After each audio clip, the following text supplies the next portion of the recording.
Hi, everyone. Good morning, good afternoon. Thank you for being here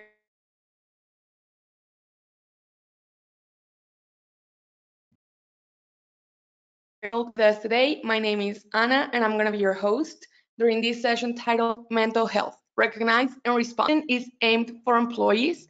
However, it does not mean that if you're a team leader, you cannot join. This information is important for everyone.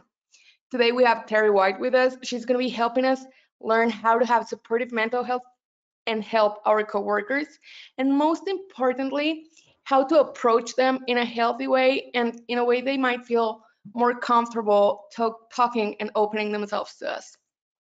We have a handout available. This is a PDF version of the session we're about to go through, and we have a questions tab in the control panel. You can go in there, ask a question, or make a comment. They are totally anonymous, so no names will be disclosed, and it will make the session more engaging and more easygoing for all of us. Thank you so much, everyone, and thank you so much, Terry, for being here with us. I hope you enjoy it. Awesome. Good afternoon, everyone. Again, today's session is mental health, recognize and respond, and this is for employees. And again, my name is Terry White. I love engagement and for your interactions. So please post questions and comments. I will be reading them as we're going throughout this workshop today. And we are going to get started. And to just kind of go over a few little ground rules. And for you to get the most out of this session is to make this interactive. So again, ask questions. I am going to be putting some questions out there for you all to respond to. Show one another respect, keep things confidential, and everything is confidential because we want your engagement. So even when I'm reading the questions or the comments, I will not be calling out names so that your information will remain confidential. Respect your needs. If you need to step away, please do so. And the guidance to the workshop today and the topic is general. It is not geared for a particular company or a particular population or group of people.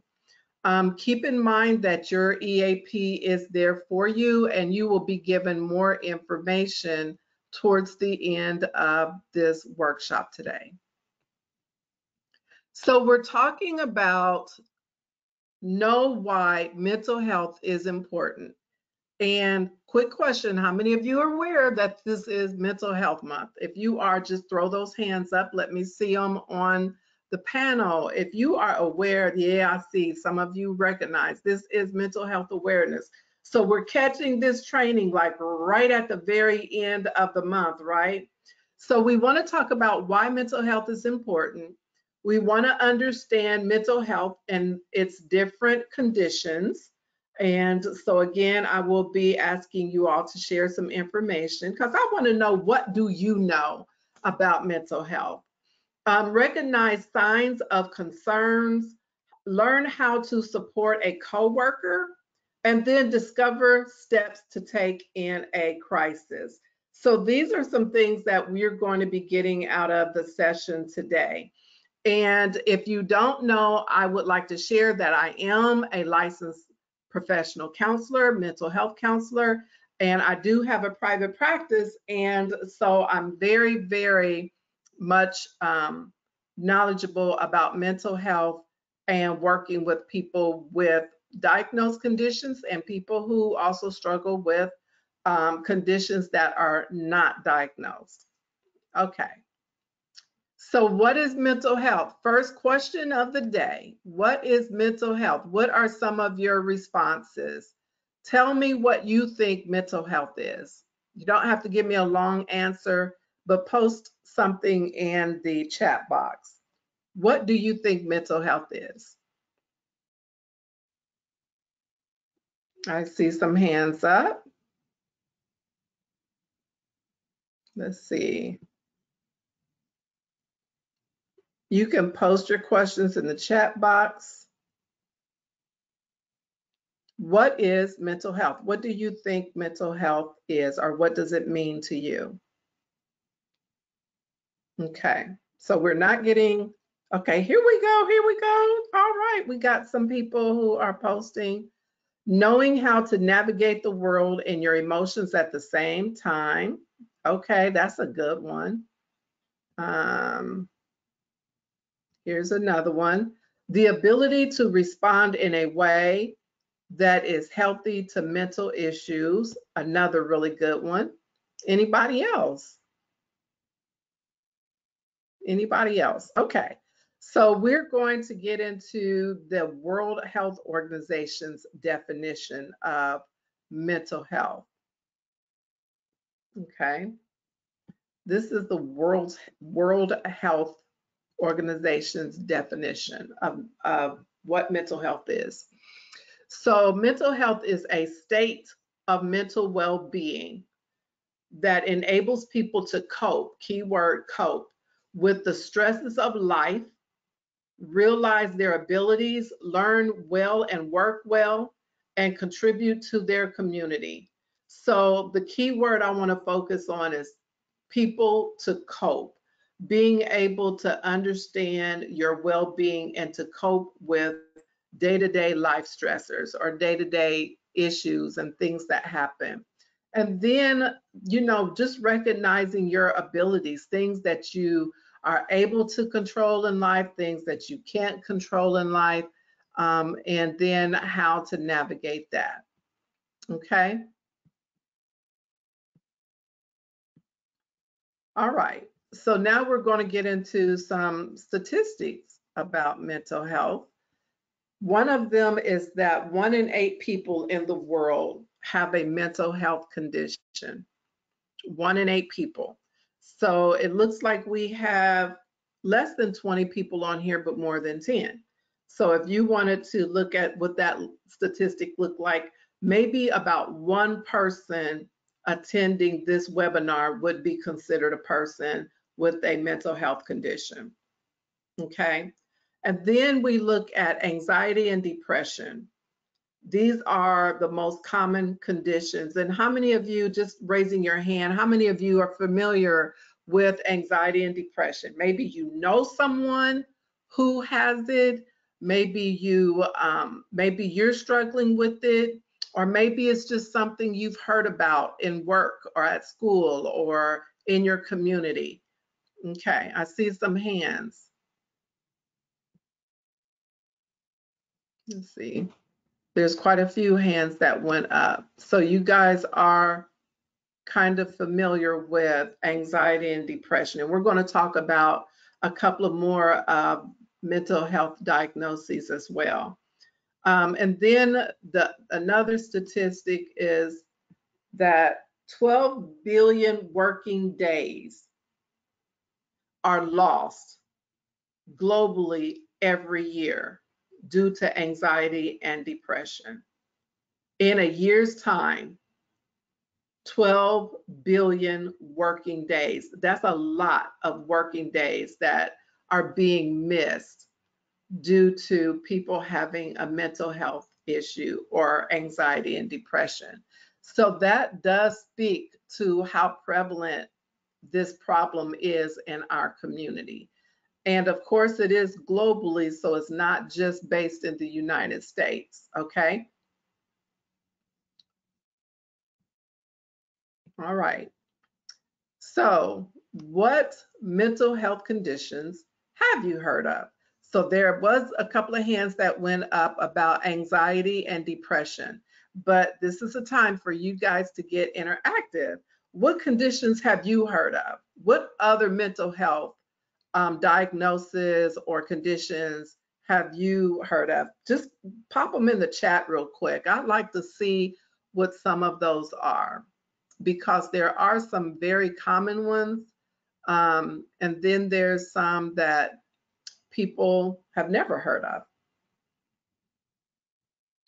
Somebody put manic depressive, that, yes, okay, bipolar, PTSD, bipolar, good. So bipolar seems to be one that you guys are pretty familiar with. Any others? PTSD. A lot of people, maybe back some years ago, used to think PTSD was associated with military people, but more and more people are starting to understand that PTSD is more associated with trauma. And so it's becoming more understood that there are people who are struggling with PTSD. Okay, oh, good. Here's a few more. Schizophrenia, yes. Obsessive compulsive disorder, multiple. You guys are good. Oh my goodness. Yes, you are on it. Multiple personality disorder. We call it either DID, which is dissociative identity disorder, or borderline personality disorder. But yes, you guys are awesome. So now let's get into more description and some other ones. The mental health continuum. So when we're looking at mental health, our horizontal line goes from a person who may have no diagnosis at all to a person who has a severe diagnosis. And so no diagnosis, of course, is someone who's able to cope and manage and do not seem to have issues with life stressors. Then you may have people that's kind of in the middle. They're struggling with some life stressors, but they don't have a diagnosis. They just may not know fully how to cope. And then you move on over as you're getting closer to severe diagnosis. And just before you get there, you may have a person who just has maybe some stress or anxiety, but it's not severe. And then you go all the way over to the left and you have your severe diagnosis. So this is gives you an idea of how the diagnosis continuum looks. And then we have the well-being, which is your vertical, right? You have someone who is optimal well-being. That means that they have a really good way of balancing life and situations, to the lower part, which is minimum well-being. And when you put the your quadrants in here, and your first one is no mental health diagnosis and positive well-being. So that's a person who, of course, is functioning very well. They don't have a mental diagnosis and they balance things in life very well. But then on the other side, you have a person who may have a diagnosis, but they also manage their diagnoses pretty well. And then we add the bottom two, which is a person who has no mental health diagnosis, but they also struggle with just maybe some of those day-to-day life stresses. And then over at the other end of the continuum, you have a person with a mental health diagnosis and they don't manage very well.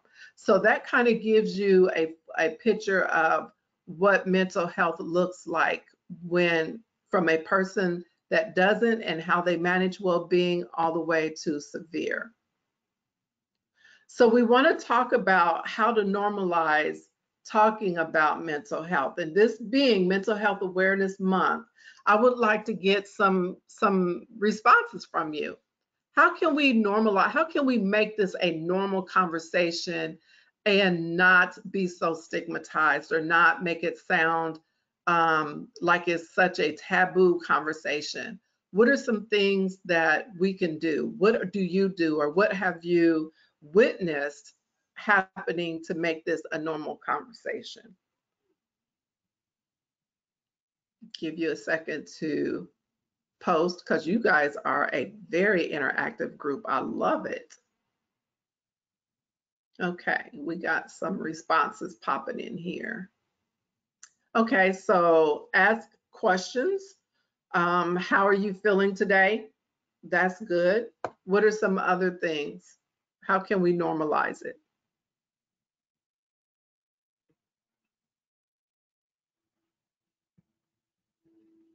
Anybody else? Okay. So let's look and see what, before we do, let's see what somebody else says. Okay.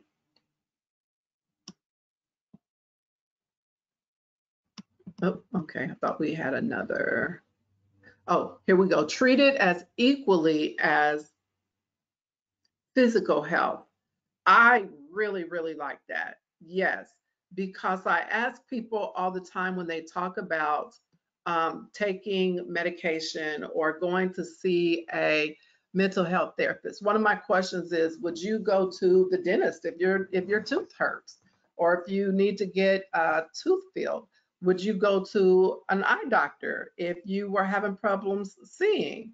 So we go to these other doctors for physical health things. Why won't we go get our mental health checked out? It's just as important. Okay.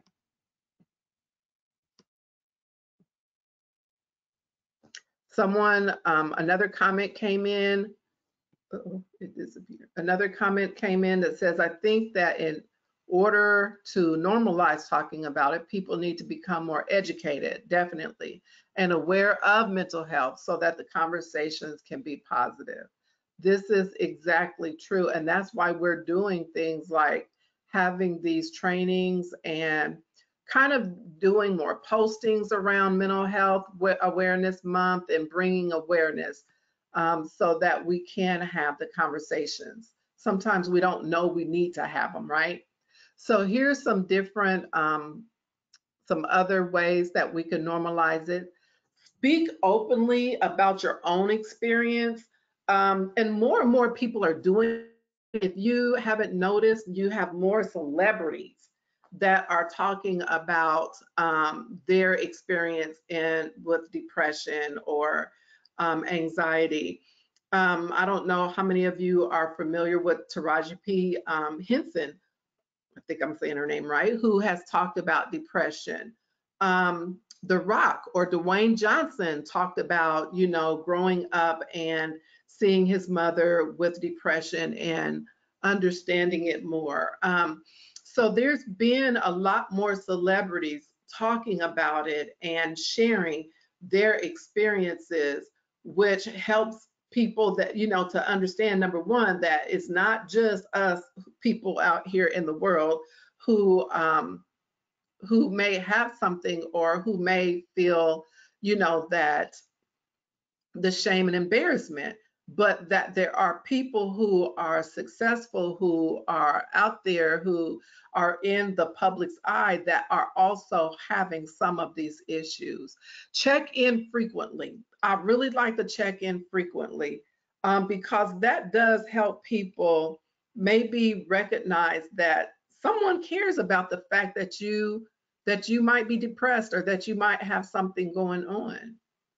Correct someone gently if they stigmatize or use an incorrect term. I really like that because I don't like the word quote unquote crazy when people, yeah, you have bipolar, so you are crazy. No, we don't want to keep stigmatizing with negative connotations. So just correcting them. Bipolar is not crazy. Depressed means that you're not miserable. So let's make sure that we are putting the correct terminology out there. Promote mental health discussions. In the workplace is really big. Church is another huge place that this discussion needs to take place.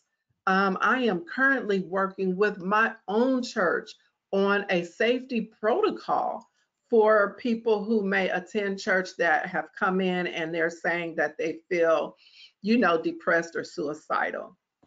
Being a role model, improve your language about mental health, talk about self-care strategies, and we are going to get into those self-care strategies today. So we got some other comments. Some people say, do not stigmatize those people with mental issues. That's yes. The weather is bipolar right now is another phrase I don't like. Yet this is true because people do, and I've heard that where people say this weather is depressing, or this, the weather is being bipolar.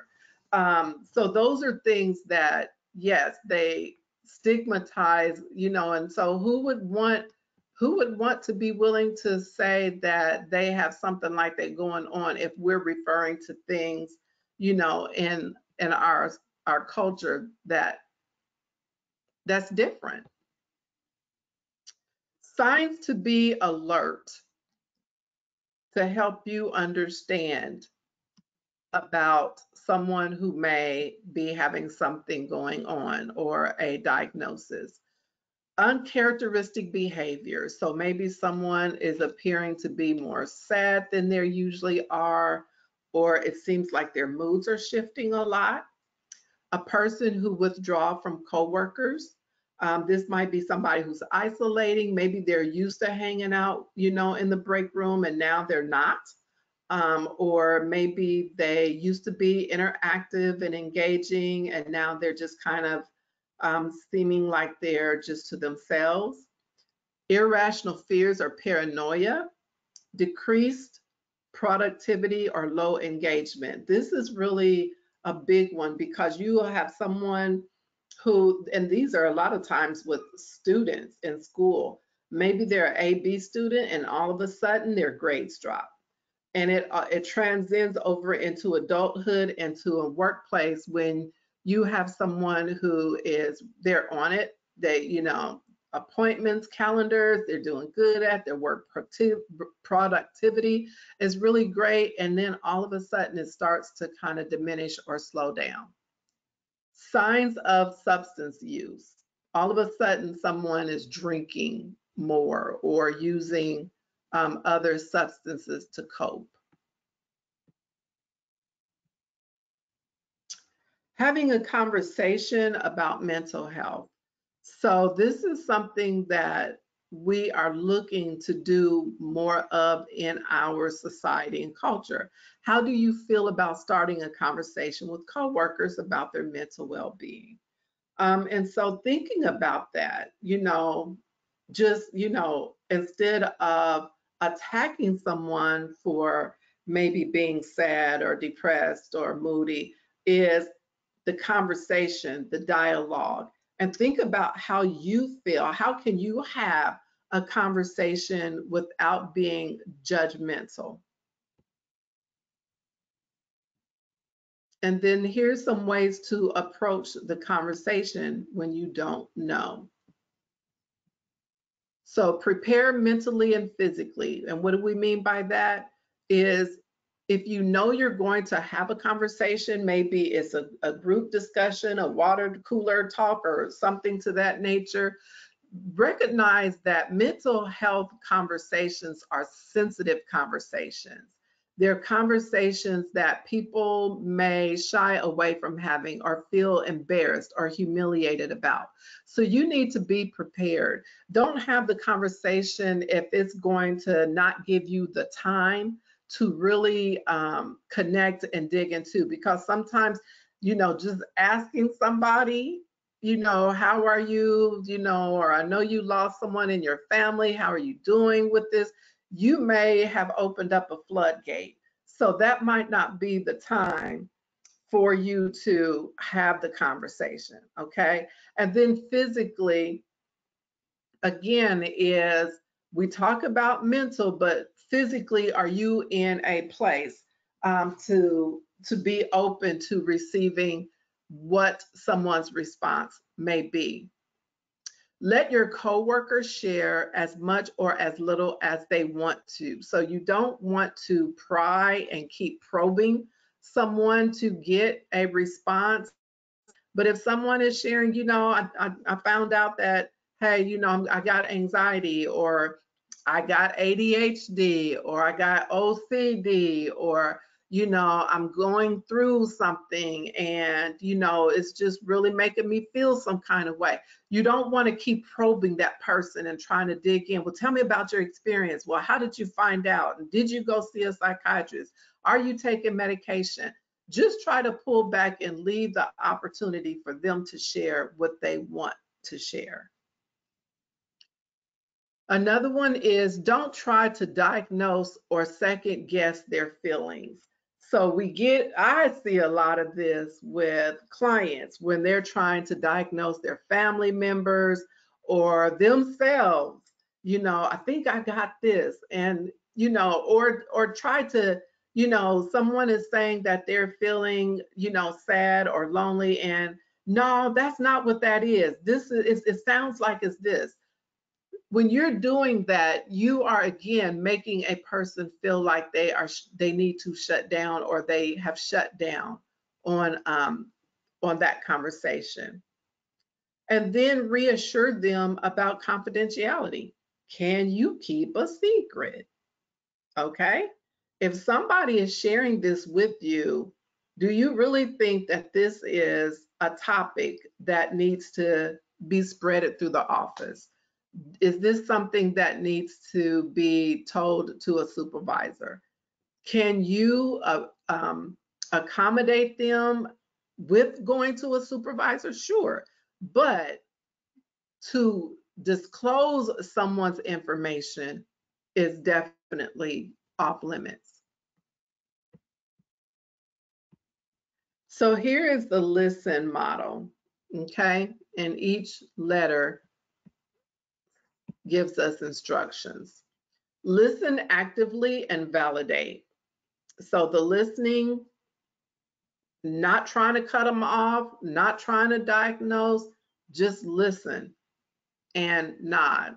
Yes, okay, man. Involve the person. What can I do? How can I help? What do you need? Share your understanding. It sounds like this is, that this is overwhelming. It sounds like this may be difficult for you to deal with. Think about your body language. Are you sitting there watching your watch the whole time they're talking, like you don't have time to listen? Are you kind of on your computer or on your phone while someone is trying to share something with you? Or do you appear to be engaged? Empathize and encourage. Whatever you do, never tell a person, oh, I know exactly what you're going through. Okay, that's what we don't want to do. And then next steps forward. What do we need to do to move forward?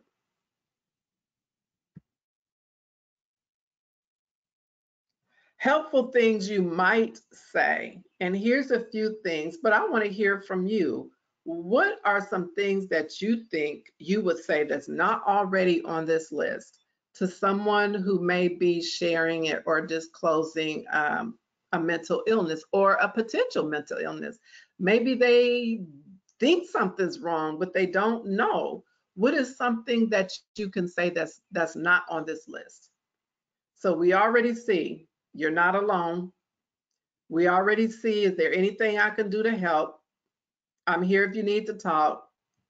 Okay, what are some things that you might say?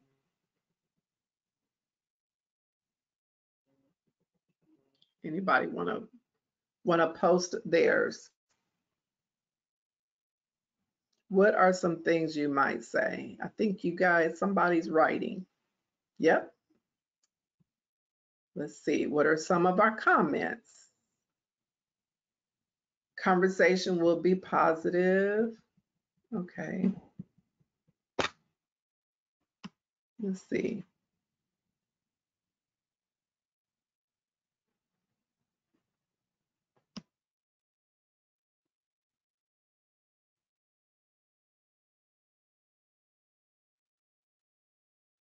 Okay, empathize that you care about them.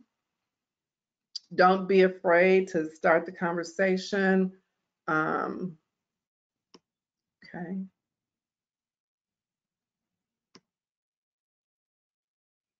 Okay, so it looks like that was just the one comment. Okay, so if you still want to add some more comments out there, please do, because we want to know what are some helpful things that you can say If somebody is talking about what they might be experiencing or what they have been able to share. All right. So these were a few things that you can say. I would think some other things that you could possibly say is, you know, maybe you want to talk to somebody, you know, and share with them what you know, either your personal experience has been talking to a therapist or what someone else has experienced talking to a therapist.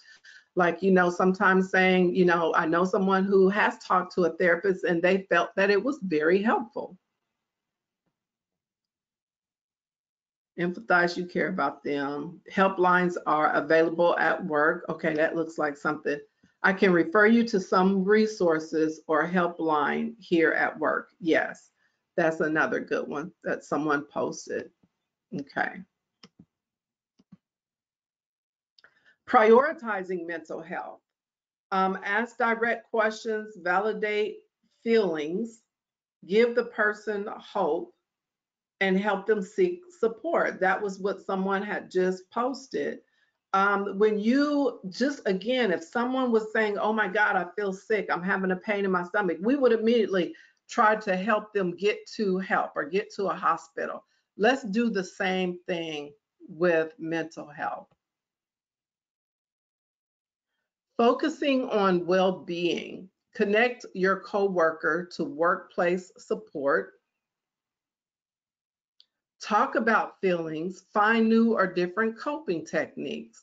So sometimes what you might be doing, it might not work all the time.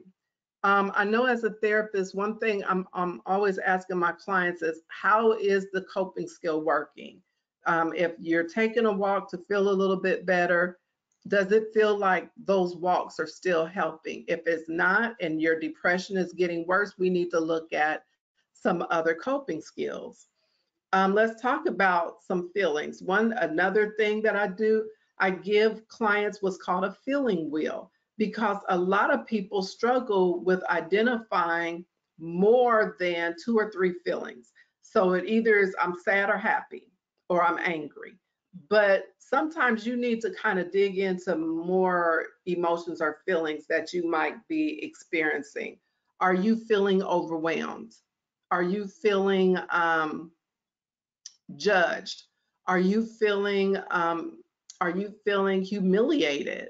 Are you feeling disrespected?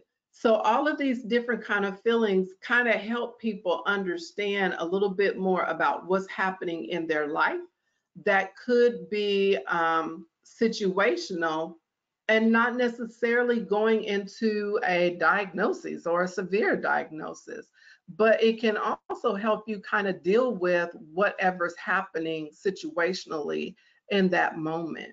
So finding new coping techniques, dealing with and talking about your feelings, and then connect your coworker to workplace support, okay, such as your EAP. So we want to look at steps to take in a crisis. So I think first we probably want to identify what a crisis is. And a crisis for one person may look completely different to another person. But when a person is experiencing that they're having a crisis or that they are in a situation that is overwhelming, you first want to make sure you don't leave that person alone. You want to stay with them.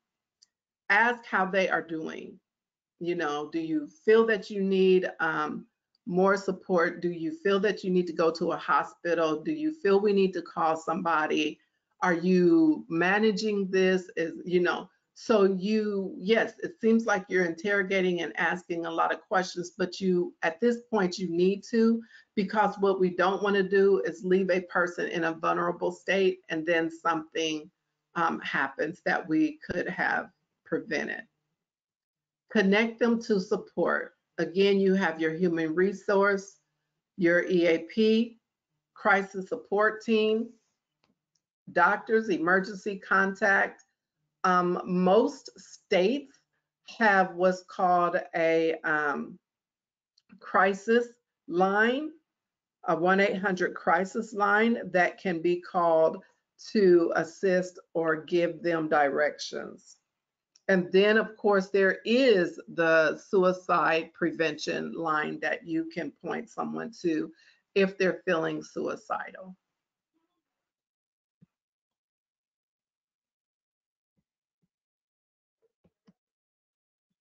Always connect emergency services if there is an immediate threat to life, or you are on your own and don't know what to do. We would rather for you to get to a hospital to get the help you need than to be by yourself and not get what you need.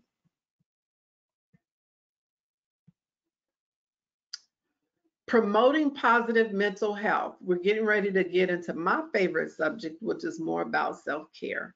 Promote self-care, utilize peer support services, encourage self-reflection.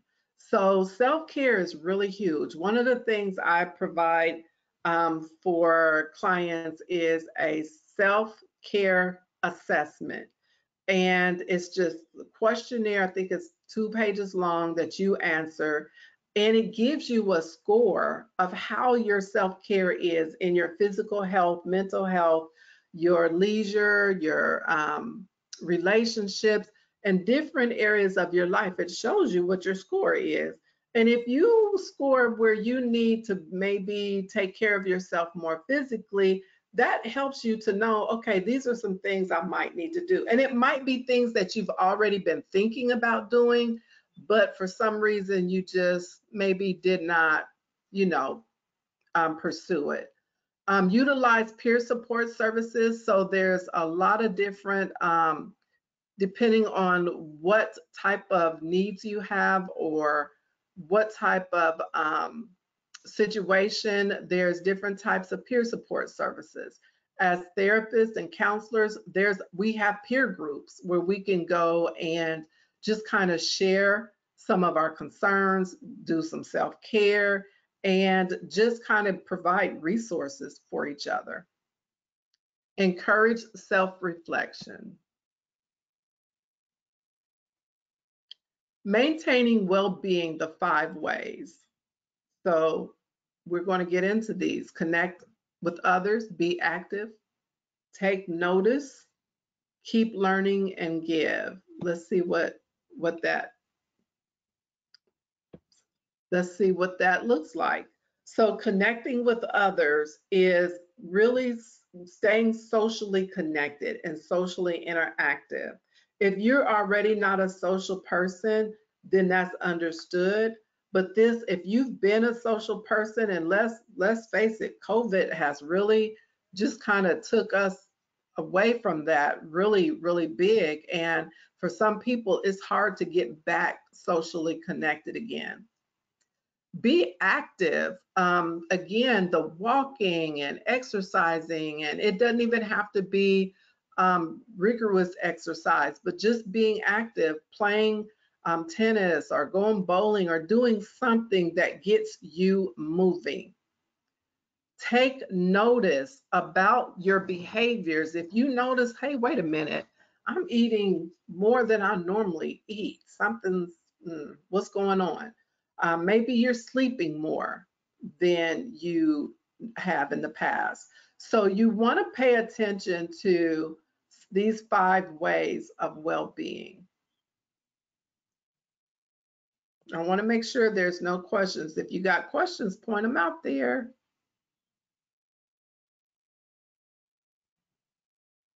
If you got questions, put them out there. I want to make sure I'm answering them. So moving forward, how could you practice the 5 ways to well-being to improve your mental health? How? What are some things you can do? I'm going to go back so you can see what those look like. What are some things you can do? And this is for you to post. And try to say something I hadn't said already, because I gave you guys a lot of hints.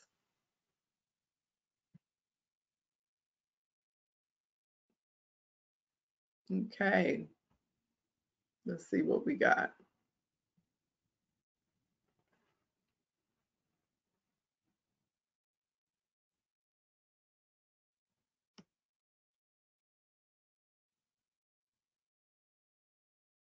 Okay, I'm looking through here. Okay, here we are. Take 5-minute walks outside. That's a really good one, especially in the workplace. You can just kind of like take your coffee break outside, make a deliberate effort to go and get coffee or dinner with someone. I really like that one. And sometimes you just you would be amazed at how much that would do for another person as well as yourself. Reconnect with friends that I've lost touch with due to COVID, really, really big. Um,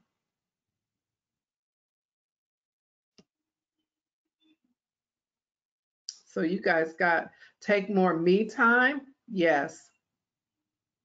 So y'all have got some really good ones. Walk for 30 minutes during your lunch break. So yes, you guys have really got some really good ones. Some sort of resources that whatever the person is going through doesn't change your view or opinion about them. Okay. So those are some really great things that you all have come up with. And I'm going to give you one that I experienced this week. I got a call yesterday, and it was a flower company, flower shop that said, hey, we just delivered some flowers on your front door. I went out and it was a beautiful, beautiful bouquet of flowers that a friend sent me.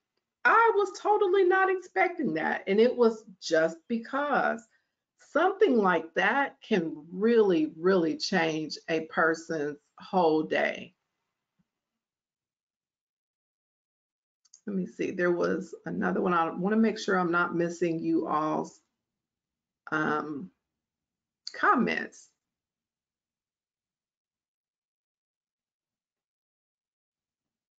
Okay, I think I got everybody's comments. All right. So just something like, buying somebody flowers. Here's another one that I love doing. And I bet if you've done this, raise your hand, because I'm sure that some of you have done this. In the fast food line, how many of you have ever paid it forward? So you're paying for your food and you say, I want to pay for the person's food behind me. Let me see the hands. I absolutely love doing that. Let me see the hands. If you've ever paid it forward and just say it, I just want to pay for the meal, the car behind me. And you're probably wondering, well, how is that helping me? It just makes you feel good to do something for someone else. It gives you a sense of, a sense of care and concern and pride.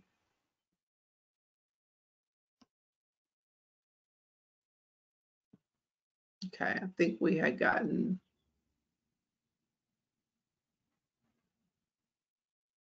just want to make sure I'm not missing anybody.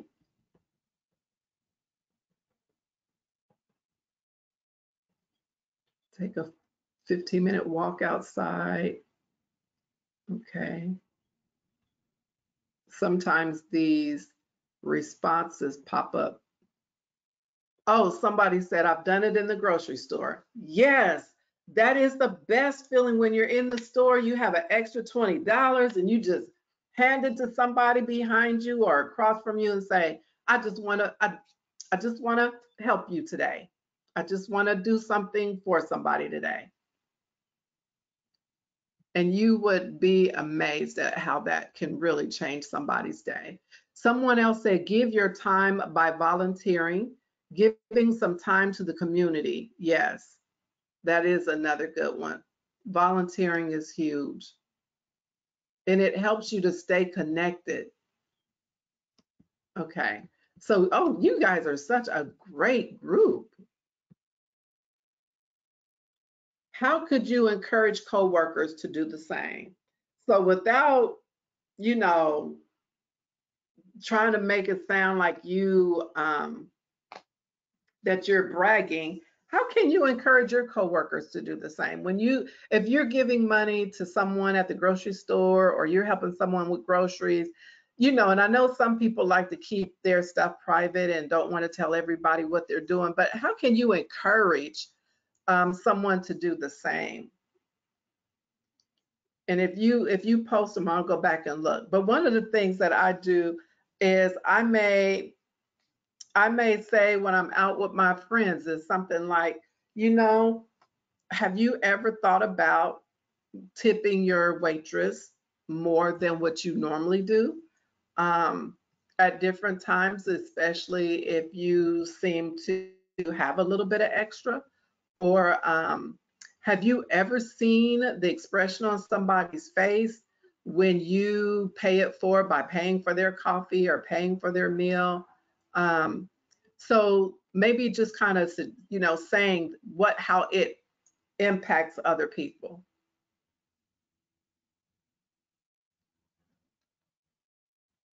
I want to make sure I didn't miss anybody's comment.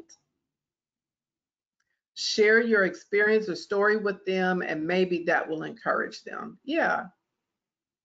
And you know, again, it doesn't have to be where you are like bragging or trying to make yourself, you know, sound really big. So here we have, remember to look after yourself too. Sometimes, especially with women, they have a hard time taking care of themselves. And there's a sense of guilt when women specifically, and I'm not saying that men don't, but I hear this more so from women, that there's a feeling of guilt when they're trying to do things for themselves. It's like, yeah, but my kids and my husband and my work and this, and this. And so then they're the person that's on the back burner. But you have to be willing to take care of yourself.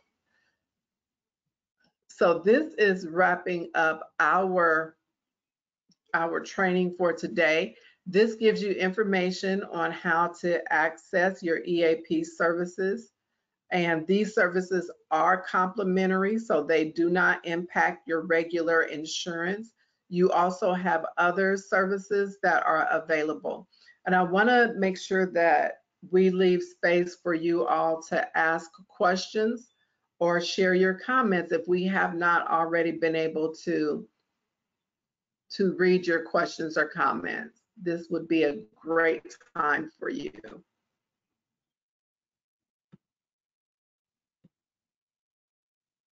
And then you can provide some feedback for me as your trainer by using this QR code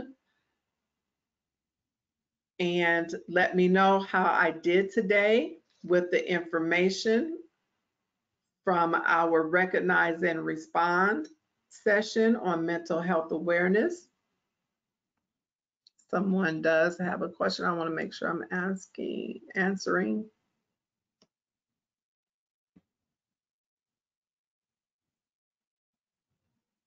Let's see.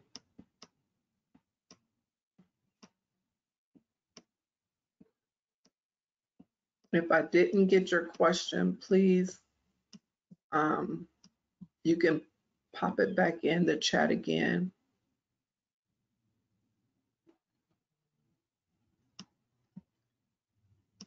Okay, so I think I've answered all of the questions. Okay, someone enjoyed the workshop. Good. I hope that you would be able to apply it somewhere in your life. I think I've answered all the questions. All righty. So at this point, I am going to turn this. Okay, someone did say this was great information. And since being diagnosed with a disability. I have a whole different outlook on mental health. Awesome. That is great. Great, great, great. I am so glad you were able to get something from this workshop. So at this time, I'm going to turn it back into the hands of our host, and she can close out our workshop for the day. Thank you so much, Terry, and thank you everyone that joined today. As mentioned before, you were an amazing crowd, amazing attendees, making this session interactive. We have this anonymous feedback, which we would greatly appreciate you filling out. It helps us grow. It helps us find areas of opportunity to keep bringing you the best trainings. So thank you so much, everyone. And please remember, we have the handout available for you to download. You can do so by going to your control panel. It's a PDF version. And I hope everyone has a lovely rest of your day. Enjoy these 10 minutes. We are finishing earlier, and please do not hesitate to reach out in case you need anything. Bye, everyone. Thank you so much, Terry. Thank you. Have a great afternoon, everyone.